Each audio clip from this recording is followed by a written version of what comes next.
Decathlon, c'est une enseigne que tout le monde connaît. Des prix bas, des produits accessibles et des magasins partout. Spontanément, la première idée qu'on se dit, c'est à ces prix-là, ils gagnent pas tant d'argent que ça.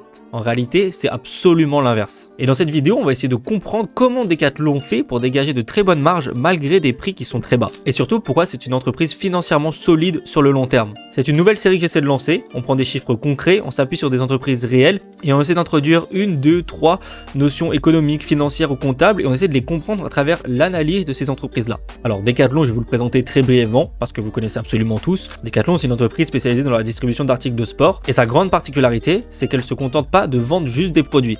Decathlon aujourd'hui, ils conçoivent et ils développent leurs propres marques, comme Keshual, Domios, Kipsta, que vous connaissez aujourd'hui absolument tous, je pense. Et ces produits-là, ils les vendent directement dans leur magasin. Et donc en termes d'ordre de grandeur, on parle bien d'un groupe qui réalise plusieurs milliards d'euros de chiffre d'affaires chaque année, avec un modèle basé sur de très gros volumes et des prix très accessibles. Donc aujourd'hui, on va voir deux points techniques qui vont expliquer comment fait Decathlon. Le premier point qu'on va essayer de voir, c'est que Decathlon ne dégage pas de l'argent parce qu'il vend cher, mais parce qu'il est bien organisé. Et donc avant d'entrer dans les chiffres, on va commencer très simplement. La marge commerciale, c'est ce qui reste à l'entreprise une fois qu'elle a payé le coût des produits qu'elle vend en magasin. Ici, on a bien la formule donc de la marge brute, c'est donc bien le prix de vente moins le coût que ça a coûté des éléments qu'elle va vendre en magasin juste ici.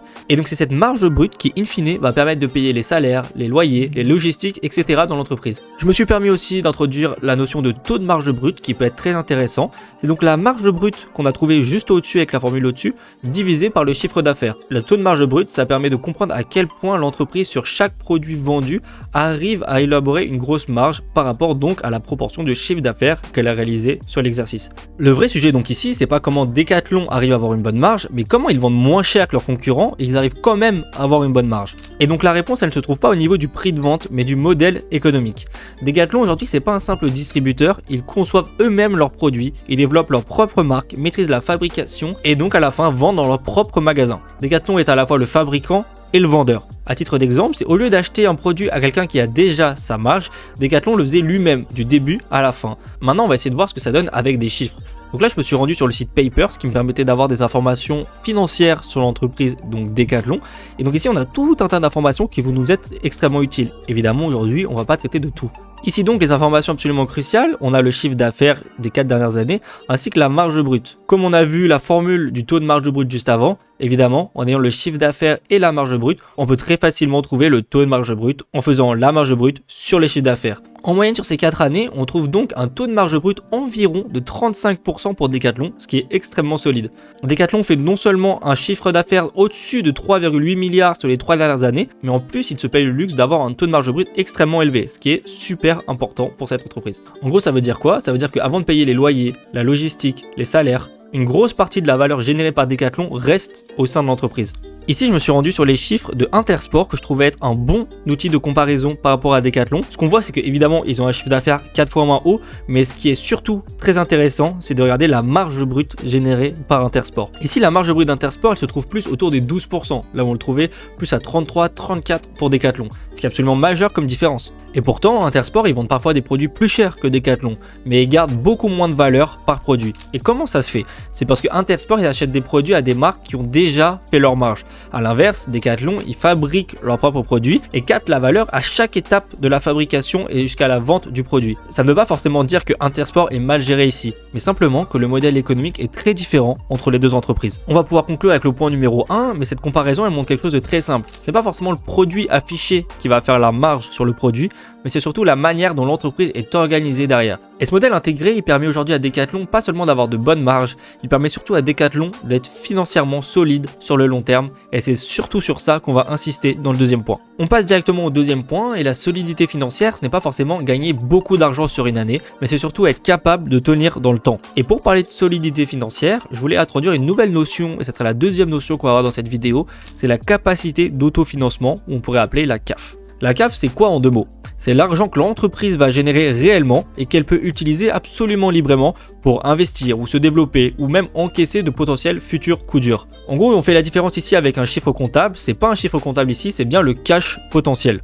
Donc ici, je me suis permis de vous remettre une petite formule. On prend bien le résultat net, mais à ça, on va ajouter les charges non décaissées et on va retirer les produits non encaissés.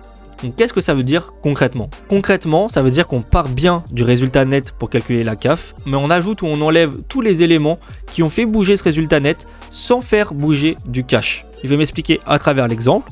Et si on a un résultat net comptable donc de 50 qu'a généré une potentielle entreprise, elle a eu 30 € d'amortissement pendant l'exercice. En deux mots, ce qui est clair à montrer ici, c'est qu'aujourd'hui, quand on amortit un bien qu'on a acheté par exemple il y a 5 ans, on n'a pas sorti 30 € de cash pour pouvoir faire cet amortissement.